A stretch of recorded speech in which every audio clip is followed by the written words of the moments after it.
ए रूह काया आज के दिन हम तुझसे वादा करते हैं, हम तुझसे वादा करते हैं। ए रूह काया आज के दिन हम तुझसे वादा करते हैं, हम तुझसे वादा करते हैं। ए रूह काया मिट्टी से है सच्चा प्यार, हमें अब प्यार के रंग भरेंगे। मिट्टी से है सच्चा प्यार, हमें अब प्यार के रंग भरेंगे। अब खून रंगे जा भी देकर मौसम का कर्ज उतारेंगे। डालेंगे फजा में वो नगमे, डालेंगे फजा में वो नगमे। कागज पे जो लिखा करते हैं, हम तुझसे वादा करते हैं। ए रूह काया। माशाल्लाह माशाल्लाह, बहुत शुक्रिया जी। ब्रेक के बाद हमें ज्वाइन किया है हमारी बहुत ही प्यारी सिंगर तरफ नफीस ने भी, और साथ में हमें ज्वाइन किया है air commodore retired Khalid Chishti साहब। उनको भी हम अपने खुसूसी शो में खुश आमदेद कहेंगे। सर बहुत शुक्रिया आपका कि आपने हमें वक्त दिया। सर, चाहे जंग का मैदान हो या चाहे सालसी की बात हो, पाकिस्तान ने दुनिया भर में अपनी इमेज, जो एक लोगों को पैगाम दिया है कि हम अमन पसंद कौम हैं। चाहे जंग पे हम तब शुरू नहीं करते, लेकिन अगर कोई शुरू करे तो उसको ख़त्म करना बहुत अच्छे तरीके से जानते हैं, और अगर कहीं जंग छिड़ी हुई हो तो उसमें भी सालसी का किरदार कैसे अदा करना, ये पाकिस्तान जानते हैं। सर, ओवरऑल पाकिस्तान की इमेज दुनिया के सामने आपको क्या लगता है कि कैसे उभर के सामने आई है? बहुत शुक्रिया मदिया साहिबा, आपको, आपके व्यूअर्स को और माशरूर सैद को और सबको अस्सलाम वालेकुम जी, गुड मॉर्निंग। देखिए, मेरा ख्याल है कि लास्ट टाइम एक साल पहले तकरीबन अप्रैल के आखिर में जब पहलगाम का वाक़या हुआ था, तो हिंदुस्तान ने समझा था कि हम ऑलमोस्ट दुनिया में कम रेलेवेंट है और हमें लीस्ट रेलेवेंट करने की कोशिश की गई थी, और शायद अंडर एस्टिमेट किया गया था कि हमारा जो रिजॉल्व, जो हमारी सॉवरेनिटी को चैलेंज करने का हिम्मत है, उसको बहुत कॉम्प्रोमाइज़ समझा गया था। और इसी वजह से आपने देखा पहलगाम का हमले के चंद मिनट बाद उन्होंने पाकिस्तान पर इल्ज़ाम लगा दिया। पाकिस्तान ने ऑफर किया कि हम इन्वेस्टिगेशन करवाने को तैयार हैं, लेकिन क्योंकि माइंडसेट कुछ और था और एजेंडा पॉलिटिकली मोटिवेटेड था, वहाँ से शुरू करके तारीख का हिस्सा ये बना कि उन्होंने फिर 6 और 7 तारीख को जिस तरह हमला किया, वो हमारी जो डिफेंस थी वो बुनियादी तौर पर एक ऑब्लिगेशन तो थी ही थी, लेकिन सबसे ज़्यादा हमने इसलिए हेड बैक किया था और स्ट्राइक किया था कि हम किसी भी मुल्क और ख़ासतौर पर हिंदुस्तान को न्यू नॉर्मल ऐसा नहीं बनाने देंगे कि वो जज, ज्यूरी और एग्जीक्यूशन खुद ही बन जाए, वही फैसला करे कि किस वक्त कहाँ उसने हमला करना है और किसको वो दहशतगर्द गर्दानता है। तो ये एक रिजॉल्व शो किया था हमने। हम लीस्ट रेलेवेंट होते होते हम मोस्ट रेलेवेंट हो गए, ना सिर्फ रीजन में बल्कि दुनिया ने हमें माना कि हम वो पीस लविंग मुल्क हैं जिसने तमाम इन्वेस्टिगेशन की पूरी ऑफर की है, पूरी तरह कोऑपरेशन करने का खैर मकदम किया है, लेकिन वो नहीं हो सका अनफॉर्चुनेटली। लेकिन अब देखिए, एक साल गुजरने के बाद जब मैं देखता हूँ तो ना सिर्फ रीजनली स्टेबलाइजिंग फोर्स हम बने, बल्कि अब ग्लोबल कंट्रीब्यूशन करने में हमारे पीस की तरफ और जाहिर है एक अमन की तरफ ले जाने में हमारा बहुत बड़ा कंट्रीब्यूशन है, एक एलिमेंट ऑफ प्राइड है। और मैं अक्सर कहता हूँ कि ये ऐसे नहीं हुआ। बहुत सारे लोग कहते हैं कि जी प्रेसिडेंट ट्रंप ने जंग रुकवाई, और मैं तकरीबन एक साल से नहीं मान रहा अभी तक कि प्रेसिडेंट ट्रंप ने जंग रुकवाई। देखिए, प्रेसिडेंट ट्रंप ने जंग फैसिलिटेट की, रुकवाने में रुकवाई 25 करोड़ लोगों ने, इनके रिजॉल्व ने, backed by arm forces of Pakistan, particularly पाक फिजाइया, जिसने 8 जहाज जब तबाह किए तो एक प्रोहिबिटिव कॉस्ट इम्पोज की हमने। वो छोड़ा जब अगले को फिर कैसी जंग होनी थी। जी, वो यही तो मैं अर्ज कर रहा हूँ कि ये प्रेसिडेंट ट्रंप ने सिर्फ मदद की थी। मैं अभी तक नहीं माना कि प्रेसिडेंट ट्रंप ने जंग बंद कराई थी। मैं मिसाल के तौर पर अपनी सपोर्ट में एक आर्गुमेंट देता हूँ कि खुदा ना खास्ता हिंदुस्तान अगर हम पर हावी होता तो प्रेसिडेंट ट्रंप ने जंग बंद कराने आना था। जेडी वैंस, यही जो डिप्टी जो वाइस प्रेसिडेंट थे, यहाँ तशरीफ लाए थे, उन्होंने पूरे एक साल पहले, एक दिन पहले सिर्फ 9 मई 2025 को कहा था कि हम किसी तरफ साइड नहीं ले रहे, हम न्यूट्रल हैं इसमें। 10 को जब हुआ तो फिर जंग भी बंद हुई, और उससे पहले प्रेसिडेंट ट्रंप कह चुके थे, आपको याद होगा, कि ये हजारों साल से मुल्क लड़ते आ रहे हैं ये खुद ही अपने मसले हल कर लेंगे। हम ये रेलेवेंस रखते थे उस वक्त जंग से पहले। जब हमारी परफॉर्मेंस दिखाई गई तो फिर जाहिर है हम ना सिर्फ रेलेवेंट हुए, लेकिन आखिरी जुमला मैं एक जरूर कहता चलूंगा कि आई विश के प्रेसिडेंट ट्रंप इस चीज का भी क्रेडिट लें कि जो जंग की वजह बनी थी, जो कि कश्मीर है, वो भी मैंने हल करवा दिया। ये जो जंग हुई थी ये इफेक्ट था, कॉज कुछ और थी। कॉज कश्मीर सबसे पहले नंबर 1 पे आता है। तो आई थिंक पीस लविंग हम ज्यादा प्रेसिडेंट ट्रंप को दुनिया याद रखेगी अगर वो डिस्प्यूट्स की वजह को भी हल करें, बजाय इसके कि वो उस तरह फोकस करें जिस तरफ शॉर्ट टर्म गेन के लिए होता है।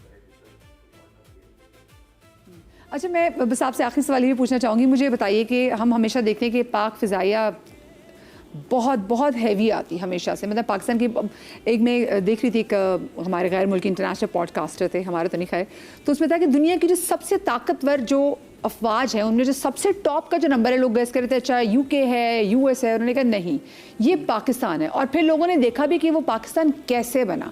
फिर जिस तरीके से हमने अपने दुश्मन के दांत खट्टे किए सर, जो राफेल उनके हमने गिराए, वो राफेल जिन्होंने बनाए थे उनको हमने तबाह बर्बाद कर दिया, उनका इतना लॉस हो गया, उनके स्टॉक मार्केट में उनके शेयर्स गिर गए कि लोगों ने कहा हमने इनके जहाज़ नहीं खरीदने क्योंकि निकम्मे लोग इनके जहाज़ उड़ा रहे हैं। तो सर मुझे बताएं कि हमारी अपनी पाक फ़िज़ाइया की अगर मैं तरबियत के वाले से बात करूँ, आप लोगों की कितनी टफ तरबियत होती है कि मतलब सामने कोई भी आ जाए तो आप लोग उसको तबाह बर्बाद कर सकते हैं? जी अल्हम्दुलिल्लाह। इस मदिया देखिए, हमारे पास ये ऑब्लिगेशन होता है, लोगों का कर्ज होता है। मैं अक्सर कहता हूँ कि जो फ्यूल होता है वो तो जहाज को फ्यूल करता है, सिर्फ जहाज उससे चलता है। चाहे वो पायलट्स हों, चाहे वो सेलर्स हों, चाहे वो सोल्जर्स हों ऑन ग्राउंड, हम चलते हैं लोगों की दुआओं से और उनकी तवक्कुआत से। एक एक्सपेक्टेशन होती है, हमें पता होता है कि हम फ्रंट लाइन भी हम है और लास्ट लाइन भी हम ही है, तो एक ऑब्लिगेटरी होता है। और हमें डे 1 से पता है कि हमने हिंदुस्तान का नंबर वाइज मुकाबला नहीं कर सकना। हम क्यों न्यूमेरिकल सुपीरियरिटी में कभी नहीं आते, हम प्लग करते हैं उस गैप को जो न्यूमेरिकली हम इंफीरियर होते हैं।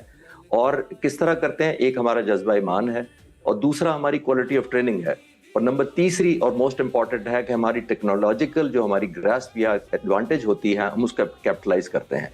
देखिए दुनिया में जब एयरफोर्स इस तरह का काम करती है तो हमारे पास वही एक विंडो ऑफ अपॉर्चुनिटी होती है। आपने देखा हिंदुस्तान के जो मिनिस्टर थे उन्होंने क्या कहा, और उन्होंने कहा, चीफ ऑफ डिफेंस स्टाफ ने भी यही कहा था। उन्होंने कहा था कि हमने 6 और 7 तारीख को कुछ गलतियां की और फिर हमने एयरफोर्स ग्राउंड की, फिर हमने सबक सीखा या रिवाइज किया अपने टैक्टिक्स, और 10 तारीख को कम बैक किया। जिस तरफ आप इशारा करिए मैं उससे रिलेट करके कहूंगा कि आप किस तरह 1000 फाइटर जहाजों की एयरफोर्स है, आप दुनिया में चौथे नंबर पर एयरफोर्स है आपकी। पाक फिजाइया जो 40 साल से तकरीबन बैटल में है या बैटल ग्राउंड के इर्द गिर्द ही है, हाईएस्ट अलर्ट है या कॉम्बैट रेडी है, उसको आप इंगेज करते हैं, फिर उसको इनिशिएटिव आपके पास है, स्ट्राइक आपके पास है, सरप्राइज आपके पास है, इंटेंसिटी और choice of weapons and choice of time आपके पास है। फिर किस तरह आप ऐसी एयरफोर्स को आप इंगेज करने के बाद अपनी एयरफोर्स ग्राउंड कर देते हैं। तो दुनिया में कोई एयरफोर्स जंग में ग्राउंड करने के लिए नहीं होती, और खासतौर पर ऐसी एयरफोर्स तो बिल्कुल नहीं होती जो चौथे नंबर पर भी हो और जिसका मिलिट्री बजट तकरीबन 90 बिलियन के करीब हो। बहुत शुक्रिया सर। खालिद चिश्ती साहब रिटायर्ड एयर कमोडोर साहब हमारे साथ मौजूद हैं। तौसीक भाई मुझे एक बात बताइए, जब ऐसा कोई भी मार्का होता है और जब ऐसी कोई भी सिचुएशन होती है कि जब मुल्क की नामूस पे, मुल्क की सॉवरेनिटी पे जो है कोई आँच आए, आर्टिस्ट बिरादरी जो है वो किस तरीके से आवाम के अंदर यकजहती को तक़वियत देने के लिए काम कर सकती है? देखिए, ये तो हमारी मदिया रिवायत रही है। आप 65 की जंग में मादाम नूर जहां के जंगी तरानों को आज भी रीडू करते हैं, आज भी उन्हें याद करते हैं। और पिछले बरस की जंग में हम देख रहे थे कि मैडम नूर जहां के तराने जो हैं तब भी वायरल हो रहे थे। और ये तो उसके मेहदी हसन खान साहब, मानदी खान, और अब इस वक्त जो हमारी जनरेशन है 90s में जो पॉप सॉन्ग्स, वाइटल साइंस से लेके मतलब जितने भी हमारे आर्टिस्ट हैं, ये भी हमारे खून के अंदर है कि हमारा फन जो है वो कौम की सलामती, अमन, प्यार, मोहब्बत, रंगों का, खुशबू का पैगाम ही देता चला आया है। वन वे और द अदर हमारी मैसेजिंग जो है, हमारा कंटेंट जो है, वो बेसिकली अपनी सॉवरेंटी पे रहते हुए पीस का पैगाम देता चला आया। और जब जंगी तरानों की बात होती है तो मेरा ख्याल है पूरी दुनिया का म्यूजिक आप उठा के देख लें, तो जो म्यूजिक पाकिस्तान ने कंटेंट क्रिएट किया है for the last 70 years, specially after 65 की जंग के बाद, तो उसकी तो मिसाल नहीं मिलती। तो ये जो आर्टिस्ट बरादरी, अच्छा आप एक और चीज भी देखिए, जो सबसे खूबसूरत इस जंग में जो आर्टिस्ट बरादरी की मुझे चीज नजर आई, चाहे आप किसी भी पॉलिटिकल एफिलिएशन से ताल्लुक रखते हो, चाहे आप किसी भी रिलीजियस एफिलिएशन से ताल्लुक रखते हो, आपका कोई भी मजहब हो, कोई आपको पता है हमारी हिंदू बरादरी, हमारी सिख बरादरी ने पिछले बरस इन्हीं दिनों के अंदर किस तरह का कंटेंट क्रिएट किया, इट वाज ब्यूटीफुल। तो ये इसको भी हमें जरा हिंदू मुस्लिम से निकल के पाकिस्तान इंडिया की तरफ देखना है, क्योंकि हमें भूलना नहीं है कि लाखों हिंदू और सिख भी हैं जो पाकिस्तान में रहते हैं, पाकिस्तान से मोहब्बत करते हैं, पाकिस्तान की झंडा ही आर्म्ड कंप्लीट नहीं फोर्सेस का जब तक ये हिस्सा है। सफेद रंग ना हो। एग्जैक्टली पाकिस्तान की सिविल सोसाइटी का हिस्सा है, ब्यूरोक्रेसी का हिस्सा है। तो ये और बहुत सब और आर्टिस्ट बरादरी तो है ही। Coming back to your question, I think it's beautiful. ऐसी मिसाल नहीं मिलती और ये पता नहीं कहाँ से हमें जोश आ जाता है। हम मतलब वो वक्त आता है हम कहते हैं अच्छा जी अब सब आपस की कुदरतें, शिया सुन्नी भी साइड पे हो जाता है पंजाबी महाजर भी साइड पे हो जाता बिल्कुल सी है, बात। आप नून को सपोर्ट करते हैं, आप पीपीपी को करते हैं, पीटीआई को, वो सब कुछ साइड पे हो जाता है और आप एक पाकिस्तानी बन के आप कहते हैं इधर आओ भाई हम बताएंगे हम कौन है। तो ये वाली जो चीज है ना, ये सीरियसली मैं पूरी दुनिया फिरा हूं, बहुत से पॉलिटिकल ऑर्गेनाइजेशंस और लोगों को मैंने ट्रेन किया है कम्युनिकेशन के ऊपर। ये चीज आपको दुनिया में कहीं नहीं मिलती जो आपको पाकिस्तानियों में मिलती है। ये कोई वाकई में खुदा की बनाई हुई कोई मखलूक है, सब खुदा की बनाई हुई मखलूक है, लेकिन हम लोग जो है ना we are beyond the parallel. कुछ अजीब चक्कर है मेरी समझ से बाहर। आपने बिल्कुल सही बात की, आपने बिल्कुल सही बात की। अच्छा वही बात है ना कि पाकिस्तान कम्स फर्स्ट। आप किसी भी पॉलिटिकल पार्टी को सपोर्ट कर रहे हो, Pakistan will always comes first. और आपने बात की मुल्क में सैलाब आता है, जलजिला आता है, तो जिस तरीके से तब भी हम लोगों में यूनिटी और यकजहती देखते हैं कि जिस तरीके से पाकिस्तानी अवाम आगे बढ़ती है और जितनी तादाद में लोग जो हैं अपने हमवतनों का साथ देने के लिए डोनेट करते हैं, दुनिया में ऐसी मिसाल जो है ना वो देखने में नहीं आती। अच्छा मेरे साथ इस वक्त मौजूद हैं अंजुम मिन्हाज साहब जो कि शहीद राशिद मिन्हाज साहब के छोटे भाई हैं। उनको भी हम अपनी इस गुफ्तगू में शामिल करेंगे, अपनी स्पेशल खुसूसी ट्रांसमिशन में शामिल करेंगे।